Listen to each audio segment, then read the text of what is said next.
काँग्रेसचे आमदार असलम शेख आपल्या सोबत आहे। आज काँग्रेसच्या शिष्टमंडळानं राज्य मुख्य निवडणूक अधिकारी एस चोकलिंगम यांची भेट घेतलेली आहे। तुम्ही सगळ्यांनी भेट घेतली, यापूर्वी सुद्धा भेट झाली होती, पण त्यात काही तोडगा निघाला नाही अशी माहिती आहे। आज पुन्हा एकदा भेट घेतली आहे, काही तोडगा निघेल असं वाटतं SIR संदर्भात? नाही, तोडगा म्हणजे काय, बेसिकली जे नागरिकताच्या संदर्भामध्ये हे SIR चालू केलं आहे त्यामध्ये जेवढं इझी केलं तेवढं चांगलं आहे। लोकांनी ऑनलाईन कसा भरता येईल, लोकांना टाईम दिला पाहिजे। आज ही परिस्थिती काय, आज जर तुम्ही आजोबा पराजोबाचा तुम्ही जर काय दाखला मागला तर कोणाला भेटणार आहे? कोणी काढत होतं का? आता 50 वर्ष आधी 40 वर्ष आधी कोण काढत होतं का? ते सिम्प्लिफाय केलं पाहिजे, लोकांना संधी भेटली पाहिजे, कोणाचं नाव नाही काढता आलं पाहिजे। कारण जिथे काढायचं होतं तुम्ही काढून घेतला, तुमची सत्ताही आली।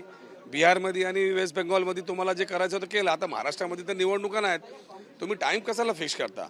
तुम्ही आरामात सगळ्यांना लोकांना संधी द्या, त्यांना कागद जमा करायला द्या आणि त्यांची कामं करून घ्या आणि त्यांना जे आहे ते पेपर व्यवस्थित करून घ्या। वारंवार तुम्ही आधार कार्ड केला त्या टायमाला ते सोशल सर्व्हिस सारखंच होता ना, ते नॅशनॅलिटी कार्डच होता ना। आता त्याला तुम्ही बाद केला, आता तुम्ही हे नवीन आणता।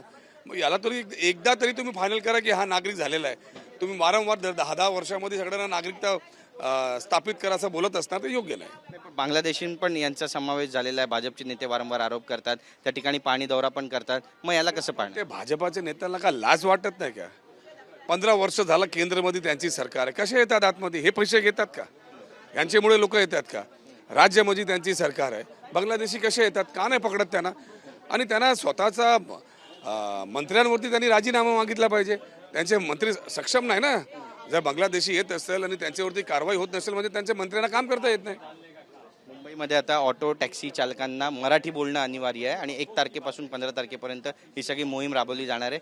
काँग्रेसची नेमकी भूमिका या सगळ्या संदर्भातली काय असेल? पहिल्यांदा ते ऑटो रिक्षावाला आणि ते टॅक्सीवाला त्यांचं पोट भरेल ते बघा राज्य सरकारने। त्याच्यानंतर त्यांनी आपली शाळा जे चालते महानगरपालिकाची जे विकायला काढली आहे त्यामध्ये रात्री शिक्षक ठेवा, लोक शिकतील काय त्यामध्ये मराठी शिकायला? चांगलं आहे, जेवढी जास्त तुम्ही लँग्वेज शिकलं तेवढं चांगलं आहे। हे सगळे नाटकं बंद करा, पहिलं त्यांची पोट पाणीची सोय करा। नक्कीच, धन्यवाद आमच्याशी बातचीत केल्याबद्दल। कॅमेरा पर्सन अमित शिगवणचा, गिरीश गायकवाड, TV9 मराठी, मुंबई।